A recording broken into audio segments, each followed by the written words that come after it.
আমি মোহাম্মদ মনিরুজ্জামান, সৌদি প্রবাসী একজন রেমিটেন্স যোদ্ধা।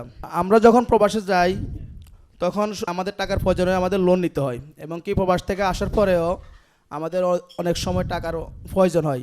ওই সময় আমরা দেখা গেছে যে প্রবাসী ব্যাংকের দ্বারস্থ হই। প্রবাসী ব্যাংক আমাদেরকে সামান্য টাকা লোন দেয়, তার বিনিময়ে ওনারা সুদ নিয়ে নেয়। আপনার মাধ্যমে আমরা সরকারের কাছে অনুরোধ জানাবো যে আমাদের জন্য এই সুদটা যেন না নেই আমাদের থেকে, কারণ আমরা এখানে হারামের মধ্যে জড়ে যেতেছি, এবং কি আমাদের লোনগুলো পরিশোধ করতে একটু কষ্ট হয়। তো আপনার মাধ্যমে যেন সরকারের কাছে আমরা অনুরোধ যেন এটা যেন আমাদের থেকে না নেই। মাশাআল্লাহ। বাকি ভাই আপনারা সবাইকে একমত ওনার দাবির সাথে? মাশাআল্লাহ, এটা যৌক্তিক একটা দাবি। ভাইয়ের কি নাম যেন? মনিরুজ্জামান। কোন জেলা থেকে আসছেন আপনি? ফেনী জেলা থেকে এসেছেন, আর সৌদি আরবে প্রবাসে আছেন। মাশাআল্লাহ, মনিরুজ্জামান ভাই যে দাবি করেছেন সে দাবিটা খুবই যৌক্তিক। আমার মনে হয় যে আপনারা সবাই একমত। তার দাবির খোলাসা হলো তিনি বলতে চেয়েছেন প্রবাসী কল্যাণ ব্যাংক থেকে প্রবাসীদের কল্যাণে অনেক কাজ করা হয়। এর মধ্যে একটা হচ্ছে প্রবাসীদেরকে লোন দেওয়া হয়। অনেক প্রবাসী প্রবাস থেকে আসার পর তাদের দেখা যায় যে লোন নেওয়ার দরকার হয়। তো প্রবাসী কল্যাণ ব্যাংক যে লোন দিয়ে থাকে, এই লোনের বিপরীতে যে সুদ নিয়ে থাকে, যদিও খুব অল্প সুদ তারা বলেন, কিন্তু হারাম তো আসলে অল্প হারাম, বেশিও হারাম।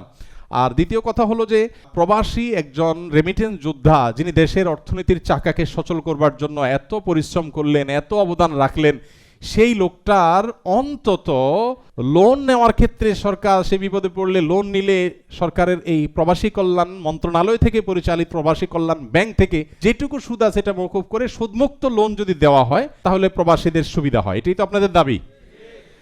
আচ্ছা, ইনশাআল্লাহ আপনাদের মাধ্যমে আমরা চেষ্টা করব সরকারের সংশ্লিষ্ট মহলের কাছে দাবিটা পৌঁছে দেওয়ার। আমি গণমাধ্যম কর্মী মিডিয়ার ভাইদের কাছে অনুরোধ করব যে এই দাবিটা যেন তারা পৌঁছে দেয়। আজকের এই রেমিটেন্স যোদ্ধাদের গাইডলাইন কর্মশালা থেকে আমাদের সবাই আপনারা একমত না? মনিরুজ্জামান ভাইয়ের দাবির সাথে সবাই একমত। আপনাদের দাবি আমি প্রতিশ্রুতি দিচ্ছি, আমি তো আর সিদ্ধান্ত নেওয়ার মালিক না, সিদ্ধান্ত তো আসলে সরকার নেবে। আমি সরকারের সংশ্লিষ্ট কর্তৃপক্ষের কাছে ইনশাআল্লাহ পৌঁছে দিব আপনাদের দাবি। আমি আশা করি যে বর্তমান ইন্টারিম গভর্নমেন্ট তত্ত্বাবধায়ক সরকার ইনশাআল্লাহ তারা সর্বোচ্চ চেষ্টা করবে। আমি উপদেষ্টা মহোদয়, প্রবাসী কল্যাণ মন্ত্রণালয়ের উপদেষ্টা মহোদয়, তার কাছে আমি পৌঁছে দেওয়ার চেষ্টা করবো ইনশাআল্লাহ। আমি যদিও ইতিমধ্যে আপনাদেরকে জানিয়ে রাখি, আমি ওনাকে বলেছিলাম যে প্রবাসী কল্যাণ ব্যাংক থেকে সুদমুক্ত লোনের ব্যবস্থা করা হোক প্রবাসীদের জন্য। সেটা হতে পারে ইসলামিক উইং খোলার মাধ্যমে।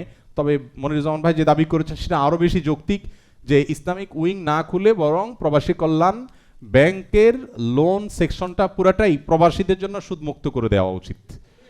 অতএব ইনশাআল্লাহ বিদিল্লাহ আমি আপনাদের তরফ থেকে দাবিটা আমি পৌঁছে দেওয়ার চেষ্টা করব। আর আপনারা দোয়া করতে থাকেন যেন আল্লাহ তাদেরকে তৌফিক দান করেন। ওনারা যদি কাজটা করেন একটা ঐতিহাসিক কাজ হবে ইনশাআল্লাহ বিদিল্লাহ।